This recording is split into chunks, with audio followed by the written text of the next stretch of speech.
Morning మ్యాగజైన్కి స్వాగతం. ప్రముఖ దినపత్రికలు వస్తున్న వార్తలు వెనకాల జరుగుతున్న పరిణామాలు చూద్దాం.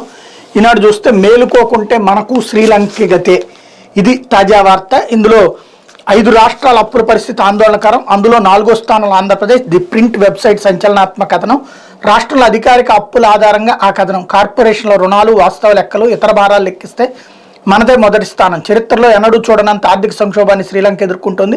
అక్కడ ప్రజలు పెట్రోలు, వంట గ్యాసు, నిత్యావసరాల కోసం అనేక గంటల పాటు బారులు తీరి నిల్చోవాల్సి వస్తుంది. సుదీర్ఘ సమయం విద్యుత్ కోతలతో దేశమంతా అల్లాడిపోతుంది. అంతర్జాతీయ ద్రవ్య మారక నిల్వలు పడిపోవడంతో $51 బిలియన్ విదేశీ రుణాలను చెల్లించే పరిస్థితి లేదని శ్రీలంక ప్రభుత్వం ప్రకటించింది. అంతర్జాతీయ ద్రవ్యనిధి సంస్థ వద్ద బెయిలౌట్ దరఖాస్తు పెండింగ్లో ఉంది. 2021లో ఆ దేశ రుణం వారి స్థూల జాతీయ ఉత్పత్తికి మించిపోయి 102.8% చేరుకుంది. మన దేశంలోని కొన్ని రాష్ట్రాలు తమ అప్పును తగ్గించుకోకపోతే రాబోయే కొన్నేళ్లలో శ్రీలంకలోని పరిస్థితిని ఎదుర్కోవాల్సి ఉంటుందన్న భయాలు వ్యక్తమవుతున్నాయి. ది ప్రింట్ అనేటువంటి ఒక వెబ్సైట్, అది పక్కా దేశద్రోహపు వెబ్సైట్. అది అడ్డకోలు వార్తలు పెయిడ్ వెబ్సైట్. అది వాడు ఒక వార్త రాస్తే దాన్ని ఒక వెబ్సైట్లో వార్తని, ఈటీవీకి ఈనాడుకి కూడా ఒక వెబ్సైట్ ఉంటుంది, అది కూడా రాసుకోవచ్చు. ఇక్కడ అసలు వీళ్ళ ఎజెండా ఇక్కడ బయటపడింది. ప్రభుత్వం డబ్బు పంచే తమాషాలు ఇక ఆపాలి. పివి రమేష్ ఆర్థిక సంక్షోభ అంచుల్లో ఉన్నాం. ఇది నేను చాలాసార్లు చెప్పా, అప్పు తీసుకుంటాం గొప్ప కాదు, అప్పు తీసుకోకుండా ఏ ప్రభుత్వాలు నడవట్లేదు, ఇంక్లూడింగ్ సెంట్రల్ గవర్నమెంట్. దానికి ఆదాయం కూడా రావాలి. ఆదాయం రావాలి అంటే వ్యవస్థలు సెటరేట్ కావాలి. రాష్ట్రం విడిపోవడమే అప్పులతో విడిపోయింది. అప్పుడు అప్పులు తీసుకున్నారు, ఇప్పుడు అప్పులు తీసుకుంటున్నారు, ఇప్పుడు పంచుతున్నారు. ఇక్కడ అసలు సమస్య ఏంటంటే పంచుతున్నారు. ఈ పంచినటువంటి డబ్బులు పంచకూడదు. ఇంతకుముందు రైతు రుణమాఫీ దేశక్షేమం కోసం, ఇంతకుముందు డ్వాక్రా మహిళల రుణాలకి డబ్బులు ఇవ్వటం అన్నట్టు, ఏది రుణమాఫీ బదులుగా 10,000 రూపాయల పసుపు కుంకుమ మీద ఇవ్వటం దేశానికి ప్రయోజనకరమైనటువంటిది. అలాగే అన్న క్యాంటీన్లు అనేటువంటిది పెట్టి అందరికీ 300 మందికి ఒక్కొక్క క్యాంటీన్ దగ్గర నుంచి భోజనాలు పెట్టడం అనేటువంటిది 5 రూపాయలకే పెట్టడం అనేటువంటి దేశానికి మంచి పని. ఇవాళ ఈ సంక్షేమానికి సంబంధించిన డబ్బులు ఇస్తే అది ద్రోహం. ఇక్కడ వెరీ సింపుల్ లాజిక్. ఆ రోజున అంత ఇచ్చాం కదా, కూలీ డబ్బులు పెరిగినాయా, ఇవాళ ఈ డబ్బులు ఇచ్చిన తర్వాత కూలీ డబ్బులు పెరిగినాయా లేదా, ఈ 2 లాజిక్తో అసలు విషయం అర్థమైపోతుంది. పేదవాడికి నిజంగా ఆ రోజున ఆ డబ్బులతో, ఏది రుణమాఫీ అయితే రైతులందరూ ఏమీ ప్రయోజనం పొందలా, మరి రైతులందరూ బాగుపడిపోవాలి కదా. లేదు, డ్వాక్రా వాళ్ళకి 0 వడ్డీ రుణాలు తీసేసి అన్నీ తీసేసి 10,000 ఇచ్చేసేసి మీరు కోటీశ్వర్లు అయిపోయారు. మరి వాళ్ళ జీవితాలు ఏమైనా బాగుపడ్డాయా? ఇవాళ ఈ అప్పులు తీసుకుని ఇస్తాం, మంచిదా చెడ్డదా చర్చించండి, తప్పే లేదు. కానీ ఈ దొంగ వార్తలు ఎందుకు? శ్రీలంక అనేది ఒక దేశం, ఒక దేశాన్ని ఒక రాష్ట్రాన్ని లెక్కగడతారా? రెండవది, శ్రీలంకలో ఉచితాలు ఇవ్వలేదే వాడెవడు, అక్కడ ఏ ఉచిత పథకాలు ఇవ్వలేదు. ఇక్కడికి మళ్ళీ డబ్బులు ఏమి ఇవ్వలేదు. అక్కడ వచ్చినటువంటి సమస్య ఏంటి? ఇప్పుడు మనకు గనక అమరావతి ఎట్లయితే మొత్తం డబ్బులు తీసుకొచ్చి అక్కడ పోద్దాం అనుకున్నామో, అక్కడ కూడా చైనా వాళ్ళ డబ్బులు తీసుకొచ్చి వివిధ ప్రాజెక్టుల్లో పెట్టారు. ఆ ప్రాజెక్టుల దగ్గర జనం ఉండరు, డబ్బులు మాత్రం లక్షల కోట్ల రూపాయలు పోశారు. దానికి వడ్డీలు కిస్తీలు శ్రీలంక ప్రభుత్వం కడుతోంది. దాని ఇంపాక్ట్ ఒకటి. రెండవది, మనం ఇంతకుముందు తీసుకున్నటువంటి నిర్ణయాలు ఏవి, సాంప్రదాయక వ్యవసాయాలు అనేటువంటి, మనం ఇక్కడ ఆర్గానిక్ వ్యవసాయం ఉంటుంది కదా, అట్లా ఆర్గానిక్ వ్యవసాయం మనం ఇక్కడ ఏం చేస్తున్నాం, ఆర్గానిక్తో పాటుగా ఇతర మామూలు వ్యవసాయం కూడా చేస్తున్నాం. అక్కడ ఓన్లీ ఆర్గానిక్ చేయాలని ఒక ఆదేశాలు ఇచ్చారు. ఇది ఎట్లాంటిది అంటే ఉద్యమాలకి లొంగిపోయి పనిచేసేటువంటి వ్యవహారం. ఇప్పుడు అక్కడ ఉద్యమాలకి లొంగారు, దాని ప్రకారం నిర్ణయం తీసుకున్నారు. దాని ఇంపాక్ట్ ఏమైంది? వ్యవసాయం పంట ఆగిపోయింది. దాని వలన ఎదురైనటువంటి సమస్య. దానికి తోడు టూరిజం మీద డెవలప్మెంట్, అది టూరిజం ఆగిపోయింది అక్కడ. ఎందుకు? కరోనా కారణంగా. 3 వైపుల నుంచి 3 దెబ్బలు తగిలినాయి. అసలు సమస్య అది. దాన్ని బోడిగుండిని మోకాలకి ముడిపెడుతూ ఇక్కడ ఉన్నటువంటి దానికి ఎట్లా ముడిపెడతారు? అదే అర్థం కాదు. ఖచ్చితంగా ఇక్కడ ఈ ప్రభుత్వాన్ని ఎవరూ పొగడాల్సిన అవసరమేం లేదు. వీళ్ళు పెంచినటువంటి విద్యుత్ ఛార్జీల గురించి తిట్టచ్చు, చెత్త పన్ను గురించి తిట్టచ్చు, లేదంటే కనుక డబ్బులు ఎందుకు పంచాలన్నటువంటి చర్చ కూడా చేయొచ్చు. కానీ శ్రీలంకకి దీనికి లింక్ పెట్టడం అన్నటువంటిదే ఇక్కడ విషపూరితమైనటువంటి కథనాల ఉద్దేశం. దీంట్లో ఉన్నటువంటి అసలు లాజిక్ కల్లా డబ్బులు ఇవ్వద్దు అనేటువంటిది, అంటే ప్రజలకి ఈ డబ్బులు పంచద్దు అని చెప్పడం. ఆ మొక్క మనం ఎజెండాతో పెట్టుకున్నటువంటిది ఏది ఉందో, మనకి నచ్చినటువంటి పార్టీ ప్రభుత్వంలోకి రావాలనుకున్నాం కాబట్టి తెలుగుదేశం చేత ఆ మాట అనిపించవచ్చు. తెలుగుదేశం ఆ మాట డైరెక్ట్గా అంది, మేము డబ్బులు ఇవ్వని. ఇవన్నీ అయిపోయిన తర్వాత అందుకని అసలు నోరు మీద పోతే రేపు వచ్చేటప్పుడు డబ్బులు ఇయ్యరు అనేటువంటిది సంకేతం ఇవ్వడం అన్నమాట. అది ఆ ముక్కను స్పష్టంగా చెప్పడం కాకుండా ముక్క ఎక్కడ ఉందంటే చుట్టూ ఉంది అని చూపించేటువంటి, చుట్టూ తిప్పి చూపించేటువంటి వ్యవహారానికి సంబంధించినటువంటి ఒక పచ్చి విషపూరితమైనటువంటి కథనం. లేకపోతే కోర్టు వివాదాలు ఉన్న చోట ప్రత్యామ్నాయ ఇళ్ల స్థలాలు, దీనికి సంబంధించినటువంటి కీలకమైనటువంటి ఇళ్లకి ఇచ్చే పరికరాల్లో నాణ్యత లేకపోతే కఠిన చర్యలు, నిర్మాణాల్లో భాగస్వాములు అయ్యే ప్రజాప్రతినిధులకు అవార్డులు, గృహ నిర్మాణ శాఖ సమీక్షలో సీఎం జగన్, పేదలకు ఇచ్చే ఇళ్ల స్థలాల విషయంలో కోర్టు వివాదాలు ఉన్న చోట ప్రత్యామ్నాయ స్థలాలు గుర్తించాలని సీఎం జగన్ ఆదేశించారు. కేసుల పరిష్కారం ఆలస్యమయ్యే సూచనలు ఉంటే ప్రత్యామ్నాయ స్థలాలను గుర్తించే ప్రణాళిక సిద్ధం చేయాలని సూచించారు. ఇదేది ఏరు దాటాక తెప్పతగలేసే రకంలాగా అధికార యంత్రాంగాలు వ్యవహరించారు. అదే సందర్భంలో మక్త కంటే కూడా నిదానంగా నడిచేటువంటి కార్యక్రమం ప్రభుత్వాన్ని అని చెప్పాలి. ఇక్కడ ఇళ్లకి సంబంధించిన వివాదాలు ఎప్పటి నుంచి ఉన్నాయి, 2 ఏళ్ల నుంచి ఆ గొడవ నడుస్తూనే ఉంది. ఇప్పటికీ ముఖ్యమంత్రి గారు కళ్ళు తెరిచారు. ఈ కార్యక్రమం ఇప్పుడు చూడమంటారు. ఇప్పుడు బిగిన్ చేస్తే ఎప్పటికవుతుంది? కొత్తగా స్థలం సేకరించాలంటే మళ్ళీ డబ్బులు కావాలి, కోట్ల రూపాయలు డబ్బులు కావాలి. ఇక్కడేమో కనీసం జీతాలకి పెన్షన్లకి కూడా డబ్బులకి ఎత్తుక్కునేటువంటి పరిస్థితి. అట్లాంటప్పుడు ఏం చేస్తారు? ఇదో పెద్ద సమస్య. రాబోయేటువంటి రోజుల్లో ఇదో పెద్ద గందరగోళం. ఇంకోటి, ఇంతవరకు ఆ ఇళ్లకు సంబంధించి ఏది తేల్చరు. వాళ్ళకి కట్టుకోనియరు, కట్టుకోవడానికి ఏమి ఇయ్యరు, సగం ఇస్తారు, సగం చెయ్యరు, అర్థం పర్థం లేకుండా నడుస్తోంది. ప్రణాళిక లేనటువంటి ప్రభుత్వ విధానానికి సజీవమైనటువంటి సాక్ష్యం హౌసింగ్ స్కీమ్. డబ్బులు పోతున్నాయి, పని కావట్లేదు, ఎటు తెమల్చలేనటువంటి పరిస్థితి. కనీసం ఉపాధి హామీ పథకాన్ని దానికి అనుసంధానం చేస్తారంటే చెయ్యరు. ఆ రోడ్లకి వాటికి మాత్రం అనుసంధానం చేసి వదిలేశారు. ఆ ఉపాధి హామీ పథకం కిందన ఆ కూలీల్ని ఇళ్ళకి అనుసంధానం చేస్తే దాని నుంచి గవర్నమెంట్ నుంచి 270 రూపాయలు వస్తే వాళ్ళ ఇంట్లో 200 రూపాయలు వేసుకుంటే సరిపోతుంది కదా అప్పుడు కూలీ. లేదా ప్రభుత్వం ఇందులో ఉంది కదా కాంపోనెంటు, ఏదైతే వర్క్ కాంపోనెంట్కి కూడా ఇళ్ళకి సంబంధించింది, ఆ డబ్బులు ఇస్తే వాళ్ళకి ఒక్కొక్క ఇంటికి 50,000 రూపాయలు కూలీ ఇస్తామంటే మిగతా డబ్బులు మెటీరియల్తో చేసుకుంటారు కదా. అప్పటికి వాళ్ళు ఒక 50,000 లక్ష రూపాయలు వేసుకోవడానికి పేదలు రెడీగానే చేస్తున్నారు. కానీ అది ఒక ప్రణాళికాబద్ధంగా సాగట్లేదు. మొత్తం మీద పేరు గొప్ప ఊరు దెబ్బలాగా ఇళ్ల పథకం అనేటువంటిది నామకే వాస్తేగా మిగిలిపోతున్నటువంటి దౌర్భాగ్యానికి సజీవ సాక్ష్యం. దీంట్లో పేపర్లలో వార్తలకు మాత్రమే పరిమితం అవుతుంది. లేకపోతే మంత్రి పదవులు బ్లాక్మెయిల్ చేసిన వారికే జగన్ ఎంత బలహీనుడో అర్థమవుతోంది. చంద్రబాబు నాయుడు ధ్వజం, పార్టీ ముఖ్య నేతలతో వ్యూహ కమిటీ సమావేశం, త్వరలోనే రాష్ట్ర వ్యాప్త పర్యటన. బ్లాక్మెయిల్ చేసిన వాళ్ళకి భయపడి ముఖ్యమంత్రి జగన్ మంత్రి పదవులు ఇచ్చారని ఆయన సొంత పార్టీలోని ప్రచారం జరుగుతోందని తెలుగుదేశం పార్టీ అధినేత చంద్రబాబు పేర్కొన్నారు. కేబినెట్ విస్తరణ తీరు చూస్తేనే జగన్ ఎంత బలహీనుడో అర్థమవుతోందన్నారు. వైకాపాలోని డొల్లతనం, ఆ పార్టీ నాయకుల్లో అసంతృప్తి కేబినెట్ విస్తరణ సందర్భంగా బయటపడిందన్నారు. పార్టీ ముఖ్య నేతలతో సోమవారం ఆన్లైన్లో నిర్వహించిన వ్యూహ కమిటీ సమావేశంలో చంద్రబాబు వ్యాఖ్యలు చేశారు. ఇదేందో విచిత్రం, ఎప్పుడు వ్యూహ కమిటీ అనేది అవుతుంది. వ్యూహం అంటే అందరూ కలిసేస్తారు. వ్యూహ కమిటీలో ఉపన్యాసమే ఉంటుంది, పేరుకి మాత్రం అద్భుతమైనటువంటి పేర్లు ఉంటాయి అన్నమాట. వ్యూహ కమిటీ, ప్రణాళిక కమిటీ, పకడ్బందీ కమిటీలు, ఇదేందో అర్థం కాదు. ఆ కమిటీలో కూర్చుని రోజు తిట్టాలనుకున్నట్టు తిట్టడమే. ఆ తిట్టేదానికి ఆ పేరు ఎందుకు? వ్యూహ కమిటీ ఏంటి? ఏం వ్యూహం వేయాలా? ప్రభుత్వానికి అద్దెదించాలంటే ఈ జిల్లాలో ఏం చేయాలా, ఈ నియోజకవర్గంలో ఏం చేయాలా, ఎవరిని మనం ఎమ్మెల్యేగా పెట్టుకోవాలి, ఎవరిని ఎంపీగా పెట్టుకోవాలి, ఏ కులపు వాళ్ళకి సంబంధించింది చేయాలి, లేదా అసలు కులాలకు అతీతంగా వెళ్దాం, అది వ్యూహం అంటారు. వ్యూహ కమిటీలో ఉపన్యాసం ఇచ్చేసి వెళ్ళిపోతారు ఆయన దోవనాయ. ఇంకోటి, కేబినెట్ విస్తరణకు సంబంధించి చంద్రబాబు గారు మాట్లాడేంటి, ఆయన మంత్రివర్గంలోనూ అసంతృప్తులు ఉన్నాయి కదా. ఆ రోజున గోరంట్ల బుచ్చి చౌదరి అందరూ మాట్లాడింది. అదే సందర్భంలో ఉన్నటువంటి వాళ్ళందరికీ మరి అప్పుడు ఎంతమందిని, 4గురిని తీసేశారు. మిగతా వాళ్ళందరినీ భయపడినే ఉంచినట్ట, కంటిన్యూ చేసినట్ట. మరి ఆ రోజున ఇక్కడ బెదిరించి బ్లాక్మెయిల్ చేసి అనేటువంటిది, వీళ్ళని బ్లాక్మెయిల్ చేస్తారు, వాళ్ళని బ్లాక్మెయిల్ చేస్తారు. కాబట్టి అట్లాంటి వాటికి వణికిపోయాడా? ఇప్పుడు ఎవరు చెల్లబోయిన వేణుగోపాలకృష్ణ బెదిరించాడా? నారాయణ స్వామి బెదిరించాడా? ఎవరు బెదిరించారని చెప్పి బెదిరించిన వాళ్ళని తీసుకుని ఉండాలిగా. మరి ఆ లెక్కనైతే కనుక సామినేని ఉదయభాన్ని వీళ్ళందరినీ కూడా పెద్దిరెడ్డి రామచంద్రారెడ్డి, బొత్స సత్యనారాయణ, బొగ్గన రాజేంద్రారెడ్డి, వాళ్ళదైతే కనుక సురేష్ అయితే బెదిరించిందేం కాదు. ఆయన ఆల్రెడీ ఇంటికి వెళ్ళటానికి రెడీలో ఉన్నటువంటి వీళ్ళ ముగ్గురు. బొగ్గన బెదిరించేదేం లేదు. బొత్స సత్యనారాయణను పెద్దిరెడ్డి రామచంద్రారెడ్డి బెదిరించారన్నటువంటిది మరి ఆ రోజున కథనాలు రాయలేదు. ఇప్పుడు మనం తర్వాత వండి వార్చిన కథనాలను ఆధారంగా చేసుకుని, ఇంకోటి వాళ్ళిద్దరూ 2 జిల్లాలని నడిపించగలరు, 4 జిల్లాల్లో గెలిపించుకురాగలరు. వాళ్ళని వదులుకుని ఏం చేయాలి? సీనియర్లు వాళ్ళిద్దరైతే ఖచ్చితంగా ఉండాల్సిన వాళ్ళు. మిగతా వాళ్ళకి సంబంధించి కుల ఈక్వేషన్లలో కంటిన్యూ చేసుకొచ్చింది. ఎస్సీ సామాజిక వర్గం వాళ్ళని, బీసీ సామాజిక వర్గం వాళ్ళని. బట్ దాన్ని ఎటుకు ట్విస్ట్ చేసి చెప్తారంటే ఇట్లాగా ట్విస్ట్ చేసి చెప్తారు. ఇది అంటే ఒక ప్రచారాన్ని స్మూత్గా గోబెల్స్ తరహాలో ఒకే తరహా. కాకపోతే ఇందులో ఒక మంచి పాయింట్ ఉంది, చంద్రబాబు గారు చేయబోతోంది, జనంలోకి వెళ్ళబోతున్నారు. అది మంచి పని, జనంలోకి వెళ్ళాల్సిన అవసరం కూడా ఉంది. ఆ విషయంలో తెలుగుదేశం పార్టీ ఆలోచన తప్పేం లేదు, అది మంచిదే. కాకపోతే మిగతాదంతా కూడా రొటీన్ కార్యక్రమం. లేకపోతే బొగ్గు లేదు, డబ్బులు లేవు, థర్మల్ కేంద్రాల ఉత్పత్తి కష్టాలు, కొనుగోలుకు నిధుల సంకటం, దశాబ్ద కాలం తర్వాత పరిశ్రమలకు పవర్ హాలిడే, ముందు చూపు లేక కరెంట్ టిక్కట్లు, విద్యుత్ డిమాండ్ అంచనాల్లో 22%, 55 మిలియన్ యూనిట్లు ఎక్స్చేంజీల నుంచి కొనాల్సి వస్తుంది. దీనికోసం ఉత్పత్తి సంస్థలతో స్వల్పకాలిక పీపీఎల్ కుదుర్చుకున్న ప్రస్తుత పరిస్థితి తలెత్తేది కాదని నిపుణులు పేర్కొంటున్నారు.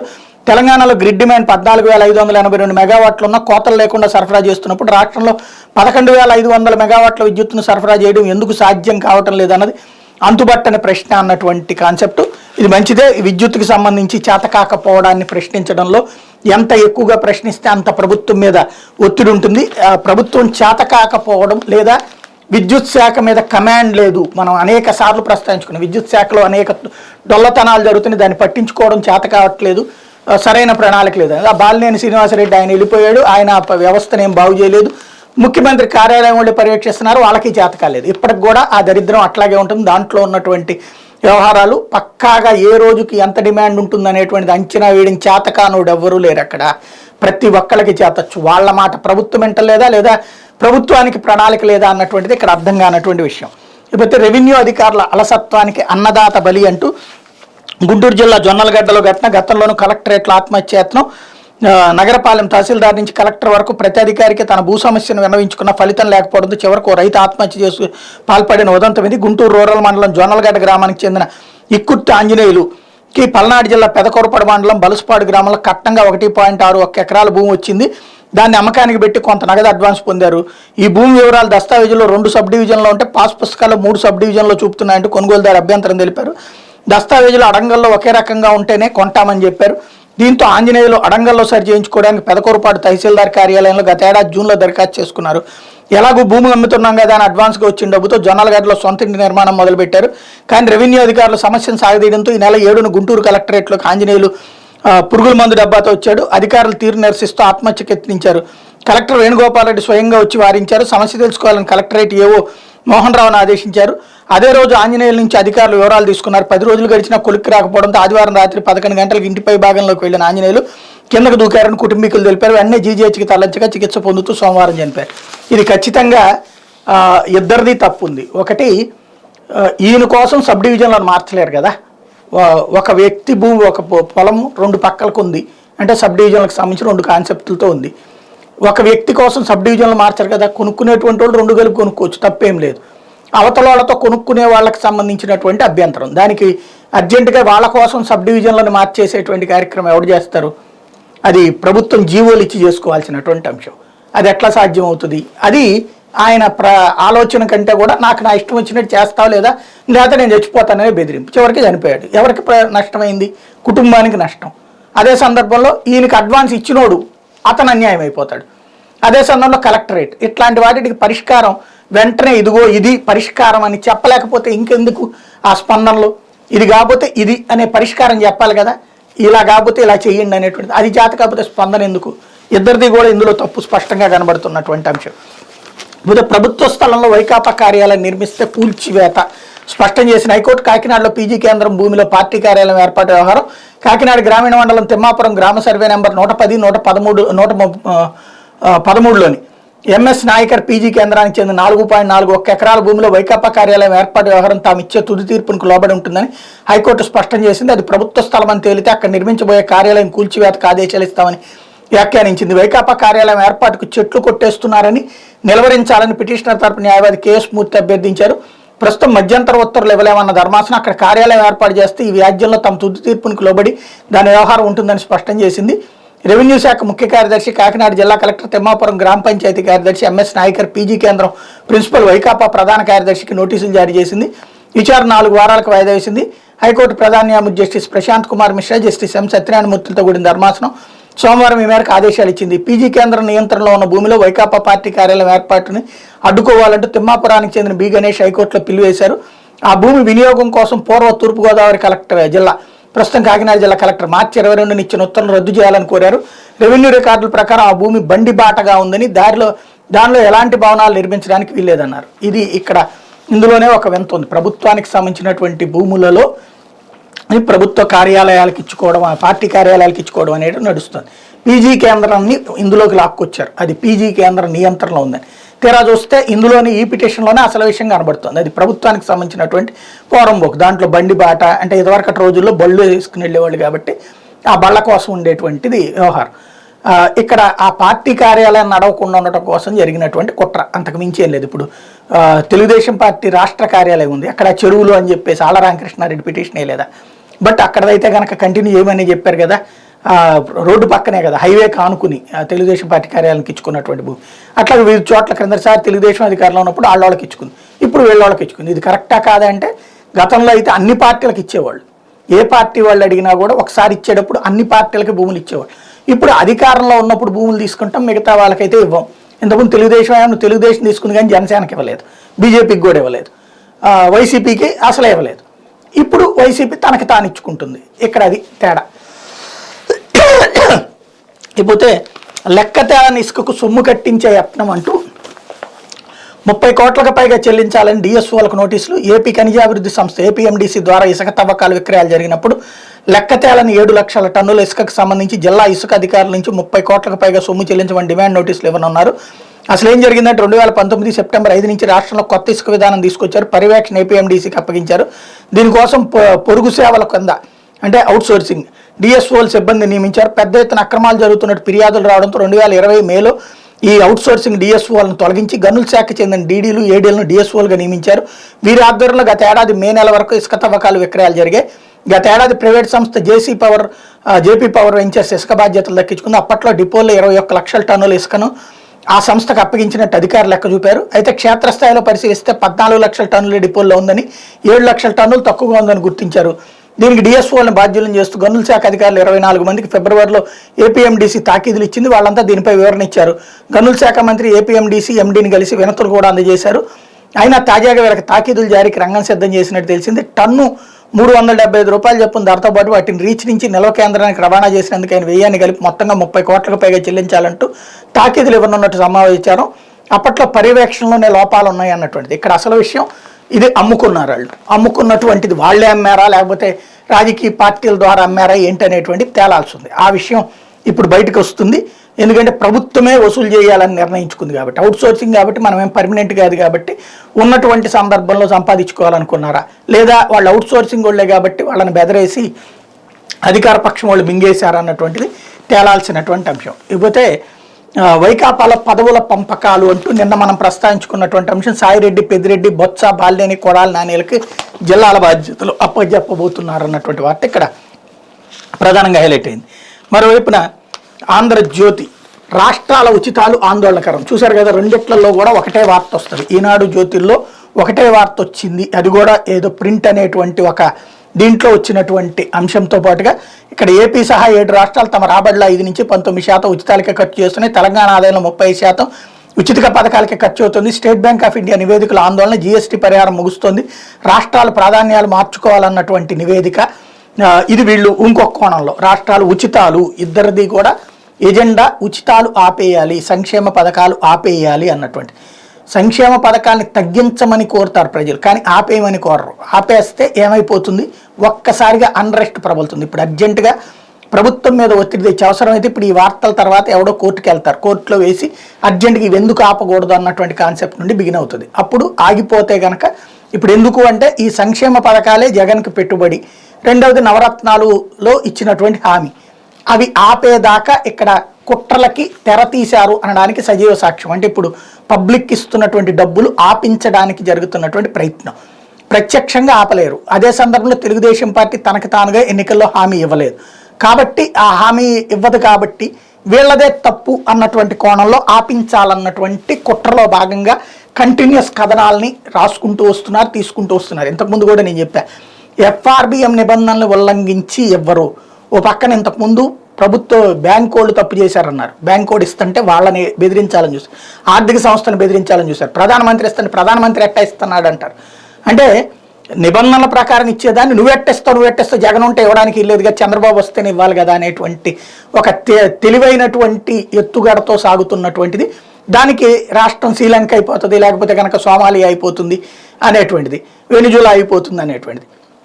వెనిజులాలకి సోమాలియాకి దీనికి చాలా తేడా ఉంటుంది. ఇక్కడ జరుగుతున్నటువంటి దాంట్లో ఏమి అందరికీ ఫ్రీగా బేవర్స్గా కూర్చోబెట్టి ఏం లేదు. ఇక్కడ జరుగుతున్నది ఏంటంటే పేదలకు సంబంధించినటువంటి దాంట్లో ఇదివరకు అప్పుల కోసం అని చెప్పేసి ఎవరి దగ్గరికి వెళ్ళి కాల్ మనీ సెక్స్ రాకెట్లు జరిగినాయి. దేని గురించి?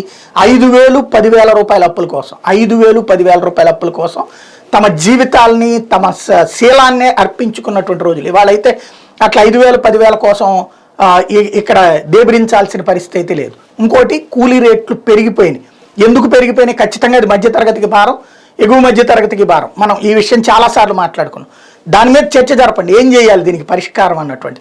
ఇప్పుడు బీహార్ వాళ్ళని కూలీలుగా తెచ్చుకుంటున్నాం, ఇతరులని కూలీలుగా తెచ్చుకుంటున్నాం. ఇక్కడ కూలీకి సంబంధించినటువంటి సమస్యని మొన్నటిదాకా ఇదే కూలీల కోసం గుర్తుచించుకున్నారు. అయ్యో వాళ్ళకి పని ఆగిపోతుంది. వాళ్ళకి కూలీలు విపరీతమైనటువంటి సొమ్ములు లభిస్తున్నాయి. వాళ్ళకి అది ఎందుకు వచ్చింది అంటే ఈ ఉచితాల వల్లనే పెరిగినటువంటి. ఖచ్చితంగా ఇది మధ్యతరగతి భారం. ఈ చర్చ జరగాలి, నిష్కర్షగా జరగాలి, నిర్మాణాత్మకంగా జరగాలి. కానీ ఇక్కడ విషపూరితమైనటువంటి ప్రచారం ద్వారా రాష్ట్రాన్ని భ్రష్టు పట్టించేటువంటి కార్యక్రమం తప్పించి ఇందులో ఏంటి అంటే తెలుగుదేశం ఎజెండా రేపు పొద్దున్న సంక్షేమ పథకాలు మేము ఇవ్వము అని చెప్పడం. ఆ ఎజెండాని అది తప్పు, అసలు ఇవ్వడం వల్లే రాష్ట్రం నాశనం అయిపోతుందని జనాల్ని చెడగొట్టేటువంటి ప్రయత్నం ఇందులో భాగంగా జరుగుతున్నటువంటి. ఇప్పుడు ఫర్ ఎగ్జాంపుల్ వీళ్ళందరూ అప్పులు ఉన్నది. గతంలో ఉన్నటువంటి 3.5 లక్షల కోట్ల రూపాయల అప్పుని ఈ ప్రభుత్వం వచ్చాక కంటిన్యూ చేసిందా, కట్టకుండా మానేసిందా? రేపు పొద్దున అందులోదే 29,000 కోట్ల రూపాయలు ఏడాదికి కడుతుంది. రేపు ఈ ప్రభుత్వం చేస్తున్నటువంటి అప్పులు వచ్చేటువంటి ప్రభుత్వం కట్టకుండా ఆగిపోద్దా? ఖచ్చితంగా కట్టి తీరాల్సిందే. అప్పుడు 35,000 కోట్లు కావచ్చు, 40,000 కోట్లు కావచ్చు. అది పోను నువ్వేమిస్తావు? ఇది చర్చ జరగాల్సినటువంటి. ఎందుకు? రేపు పొద్దున పథకాలకు సంబంధించి ఏంటి అన్నట్టు. ఇదివరకు ఫీజు రీఎంబర్స్మెంట్, ఆరోగ్యశ్రీ ఒక్కసారి గుర్తుకు తెచ్చుకుంటే వాటి మీద ఇదే తరహా ప్రచారం పెద్ద ఎత్తున చేసుకొచ్చారు 2009 ఎన్నికలకు ముందు. రాజశేఖర్ రెడ్డి మీద ఆ ఇంపాక్ట్ కూడా పడింది. 220 సీట్లకు పైగా వచ్చినటువంటి పార్టీ 157 సీట్లకే పరిమితమైంది 2009లో. అందుకనే నాకు జనం అత్యవసర మార్కులు వేశారు ఇన్ని సంక్షేమ పథకాలు ఇచ్చినా కూడా అన్నారు. అదే రాజశేఖర్ రెడ్డి చనిపోయిన తర్వాత అదే ఫీజు రియంబర్స్మెంట్, అదే ఆరోగ్యశ్రీ రెండు దాని స్టేజ్ కంటిన్యూ డెవలప్మెంట్ చేయకుండా ఆగిపోతూ వచ్చేటప్పటికి ప్రజల్లో అప్పటిదాకా ఫీజులు ఈజీగా కట్టేసినటువంటి స్టేజ్ నుంచి కట్టని పరిస్థితులు వచ్చేటప్పటికి ఎదురైనటువంటి సమస్య చూసాం. మార్కు లిస్టులు రాక, టీసీలు ఇవ్వక గిలగిల్లాడినటువంటి సందర్భాలు. వాటన్నిటి పరిణామక్రమే మళ్ళీ జగన్ రావడానికి కారణం. చంద్రబాబు టైంలో కూడా ఇచ్చారు, బట్ పూర్తిగా ఇవ్వకుండా ఏడిపిచ్చుకు తినటం వల్లనే కదా జగన్ వచ్చాక జగన్ రావాలని వాళ్ళు కోరుకున్నటువంటిది. అంటే ఒకసారి ఉచితాలు ఇచ్చే ముందు ఆలోచించాలి, ఇచ్చి జనంలోకి వెళ్ళాక అవి ఆపితే సమస్య. రేషన్ అనేది నిజంగా వాళ్ళ జనాలకు అవసరమా తినటం అనేటువంటిది? తింటలేదు దాన్ని. మరి అవసరం లేదు కాబట్టి ఆపేయచ్చు కదా. ఆపేస్తే జనాలు ఓట్లేయరు. ఇక్కడ ఇది అసలు ఒరిజినల్. నిజంగా చర్చ జరగాల్సింది రేషన్ మీకు అక్కర్లేదు, ఎందుకమ్మా మీకు అందరికీ అనవసరంగా డబ్బులు, బియ్యం తలా ఎవరికైతే నిజంగా తిండి లేదో వాళ్ళకే ఇస్తాం. ఈ మాట చెప్పే దమ్ము ఏ పార్టీకైనా ఉంది. అలా కాకుండా ఎదుటి పథకాలని ఇలాంటి స్ట్రాటజిక్ గేములతో ఆపించేటువంటి కుట్ర అయితే నడుస్తూ ఉంది. దానికి సాక్ష్యం ఇది. లేకపోతే బ్రాండ్ బాజా, మద్యం కమిషన్ల కిక్కు ఎక్కాల్సింది, లేకుంటే బ్రాండ్లను అనుమతించేది లేదు. గత ఏడాది అందరికీ అనుమతి అనే సంకేతాలు, అక్రమ రవాణా, ఖజానాకు నష్టంతో నిర్ణయం, సరఫరాకు సిద్ధంగా కావాలని సమాచారం.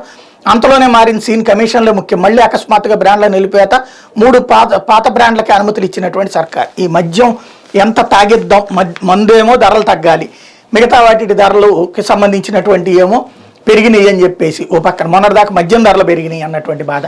మద్యం ధరలు పెంచకూడదు. ఏం పాలసీ కావాలి అంటే అర్జెంటుగా జగన్ దిగిపోతే పాలసీలన్నీ కరెక్ట్గా ఉంటాయి. అప్పుడు ఇష్టం వచ్చినట్టు బెల్ట్ షాపులు, లేకపోతే కనుక పర్మిట్ రూముల పేరుతో ఎవడికి తోచినంత వాడు తాగేయచ్చు. అలాగెళ్ళి కూలీ చేసుకుని రావడం, కూలీకి వెళ్ళే ముందు తాగి వెళ్ళాలా, కూలీకి అయిపోయిన తర్వాత వచ్చి తాగాల. ఆ స్థాయికి సంబంధించినటువంటి ఒక ప్రణాళికాబద్ధమైనటువంటి వ్యవహారం. ఇకపోతే రెడ్లల్లో ఎస్సీ భావన, వాడిలా పుడితే బాగుండేది అనుకుంటున్నారు డిప్యూటీ సీఎం నారాయణస్వామి వ్యాఖ్యలు. జగన్ చిత్రపటంతో కొత్త ఛాంబర్లోకి. అప్పట్లో తెలుగుదేశం వాళ్ళని గురించి వెటకారంగా జగన్మోహన్ రెడ్డి గారితో పాటు అందరూ నవ్వుకున్నారు. ఏది జయము జయము చంద్రన్న పాట, అది అసెంబ్లీలో కూడా వేసి చూపించి మరీ నవ్వుకున్నటువంటి రోజులు చూసాం. ఇప్పుడు ఇది అంతే ఉంటుంది. నారాయణస్వామి గారికి వ్యక్తిగతంగా ఉండొచ్చును, కానీ దేవుడి పటం తీసుకుని ఆయన పక్కన పెట్టి జగన్ పటం పెట్టుకుని వెళ్ళారు అంటే అది బాధ్యతాయుతమైనటువంటి ప్రజాస్వామ్యం, అంటే బాధ్యత రహితమైనటువంటి ప్రజాస్వామ్యం. ఖచ్చితంగా ఇలాంటి అతే జనాలకి విరక్తి పుట్టేటువంటి వ్యవహారం, అతి స్వోత్కర్ష పరనింద అన్నటువంటి చిరాకు పుడతా ఉంటుంది. ఇకపోతే కాబోయే భర్త గొంతు కోసింది. ఇందులో మారిపోతున్నటువంటి విలువలకు సంబంధించిన సజీవ సాక్ష్యం. పెళ్లి ఇష్టం లేక ఓ యువత ఘాతకం, ఫోన్ చేసి పిలిపించి సర్ప్రైజ్ అంటూ ఊరించింది.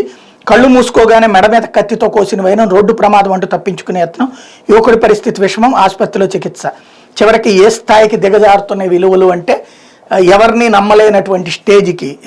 పెళ్ళి ఫిక్స్ అయిన తర్వాత అమ్మాయికి నచ్చకపోతే చేసుకొని అంటే పోయా, లేకపోతే ఇక ఈ సినిమాల టైప్ పద్ధతులు ఉన్నాయి కదా, ఆడితో లేచిపోయినా నష్టమేం లేదు. కానీ ఎదురుని చంపేయడం ఏంటి, ఇప్పుడు తీసుకెళ్లి జైల్లో కూర్చుంటుంది, ఏమన్నా ఉరుగుతుందో దానివల్ల జైలు బతుకాల్సి వస్తుంది అనమాట. కనీసం అంటే ప్రణాళికలు ఉండట్లేదు, ఏదో సినిమా టైప్లో చేద్దాం అనుకునేటువంటి వింత స్టేజ్కి దిగజారుతోంది యువత అనడానికి సజీవ సాక్షి. అందరూ ఇట్లా ఉండరు, కాకపోతే ఇట్లాంటి ఫీలింగ్స్ ఉన్నోళ్ళు ఒకసారి ఆలోచించుకోవాల్సినటువంటి అంశం.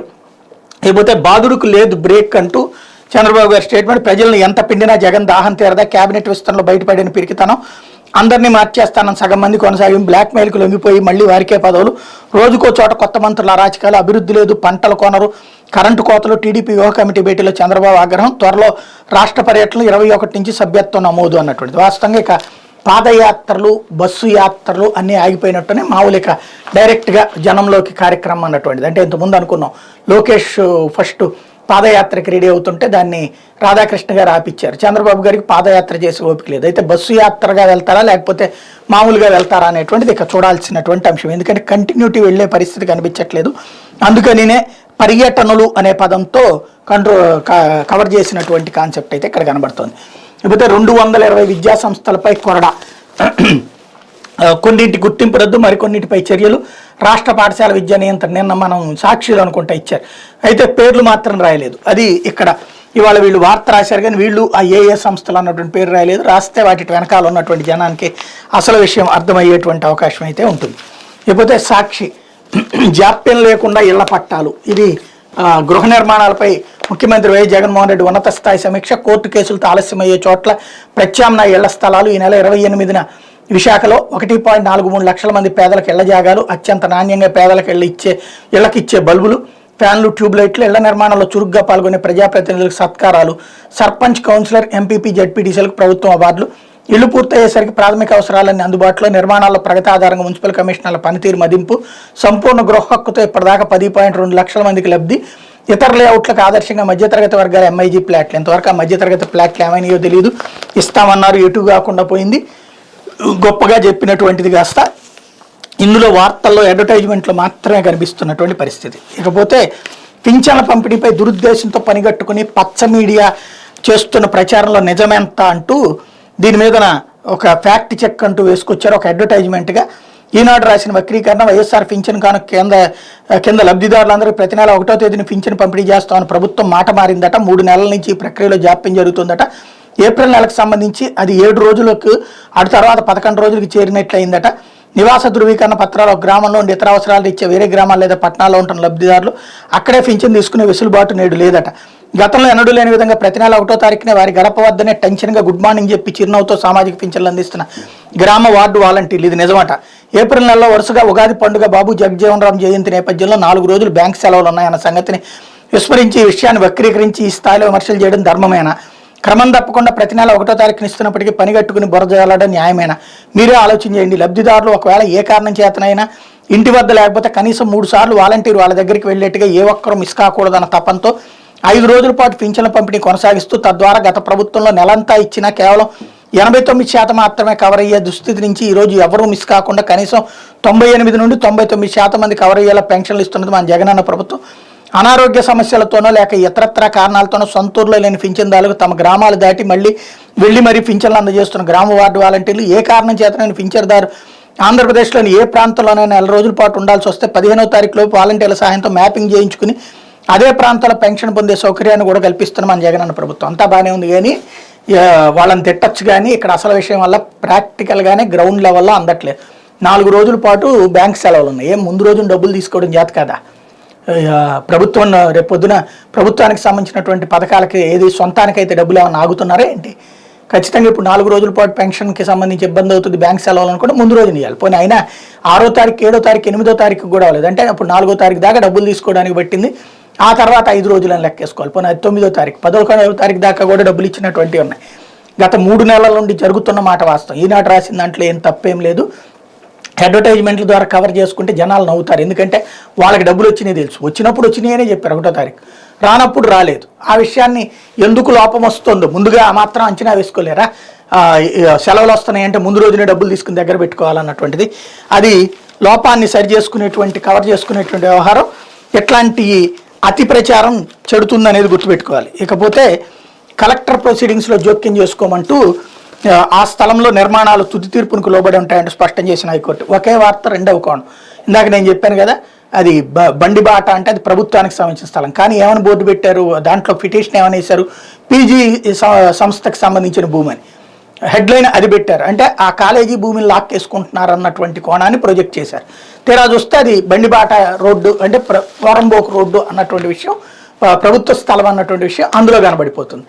దాన్ని ఇక్కడ కవర్ చేస్తా వాళ్ళు రాసుకొచ్చారు. అది నేను ఇందాకనే చెప్పాను. ఇప్పుడు అదే కలెక్టర్ ప్రొసీడింగ్స్లో జోక్యం చేసుకోవాలి. ఒకవేళ అది కనుక చట్టవిరుద్ధంగా ఉంటే కూల్చేస్తామండి, చట్టవిరుద్ధంగా ఉంటే కూల్చేస్తాం. బట్ అక్కడ ఇంకే ఉందో తప్పు చేసేసారు అన్నటువంటి కోణం. విష ప్రచారానికి సంబంధించి ఒకే రాష్ట్రంలో వార్తల కంటే కూడా ఎవరికి కావాల్సిన కోణంలో వాళ్ళకి రాసుకుంటున్నారనడానికి సజీవమైనటువంటి సాక్ష్యం ఇక్కడ వ్యవహారం.